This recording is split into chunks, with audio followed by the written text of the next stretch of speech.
gobierno, el señor Uribe, siendo gobernante, decidió, para perpetuarse en el poder, porque era su querencia, dividir a los colombianos entre los que estaban con él y los que no estaban con él éramos de las FARC. A mí me dijo directamente, terrorista vestido de civil. ¿Sabes qué ocurre cuando eso pasa hacia la ciudadanía del común? Que entre la ciudadanía del común hay alguien dispuesto a disparar. ¿Cierto? La frase discursiva del político se vuelve una operación real de eliminación de los contrincantes. Por eso los niveles de violencia real, de desaparición, de desplazamiento forzado, de victimización de la sociedad colombiana, tienen en las estadísticas frías unas puntas en dos gobiernos fundamentales.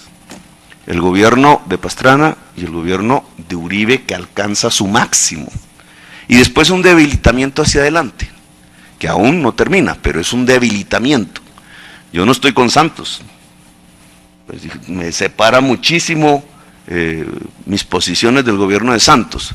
Pero decir que Santos fue el que polarizó y no Uribe, me parece una mentira histórica. ¿Qué dicen por acá? Yo quisiera contestar una cosa a Gustavo, empezando por lo siguiente. Gustavo arranca hablando de la eliminación del otro, como método de hacer política.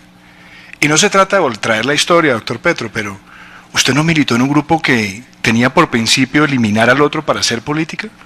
Pero o sea, yo creo que eso es bueno que eso lo pongamos sobre la mesa.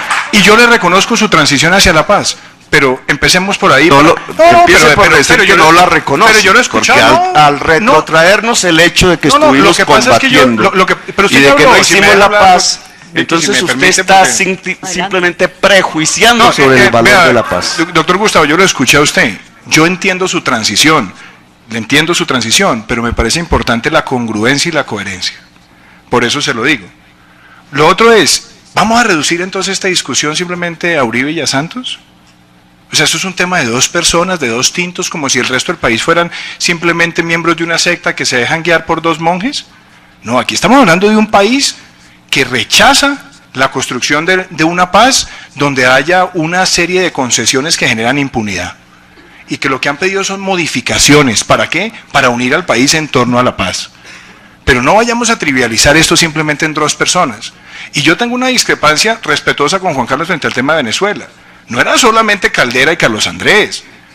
Era, primero que todo, un gobernante que amnistió a alguien que por las armas quiso tomarse el poder.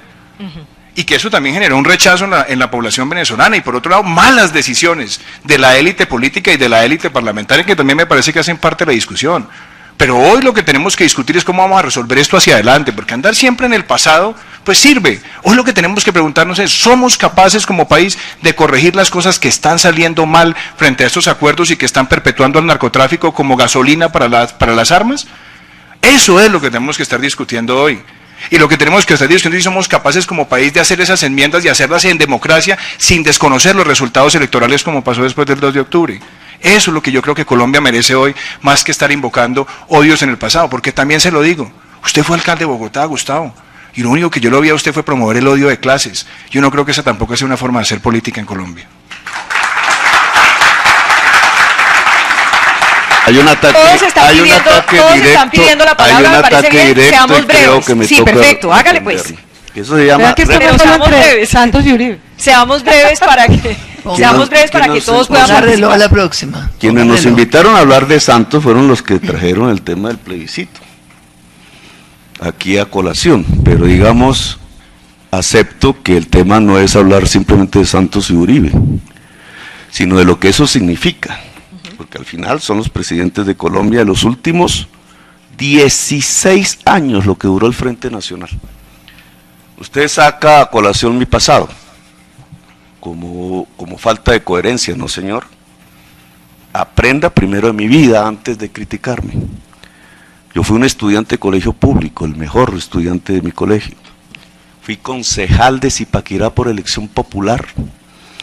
Desde esa edad, mis 21 años, confluí con los intereses populares, que no significa odio de clases. ¿Quién dijo que defender los intereses de la gente más necesitada es odio de clases.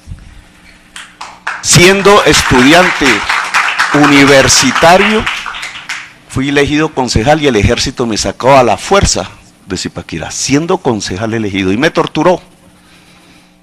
Y yo pude, con el poder que tuve años después, saber quiénes me habían torturado. Los militares que estaban encapuchados, y no quise. ¿Y sabe por qué no quise, doctor Duque? Porque no puedo decir que usted pueda entender qué significa sentir la tortura en una estación militar, como miles de colombianos sí la sintieron, jóvenes. No querer averiguar quiénes fueron significaba una cosa: no quería odiar. Así que ni desde mi militancia en el M19, ni desde mis 18 años cuando ingresé al ejercicio político, ni siendo alcalde de Bogotá, porque le llevaba a esos barrios que usted ve desde aquí, en esas montañas, el abrazo al señor de la tercera edad, la comida y los jardines infantiles a los niñitos que están en las calles, en esos barrios, jamás incentivé el odio. Vamos. No siento el odio. Manejo el tiempo para todos.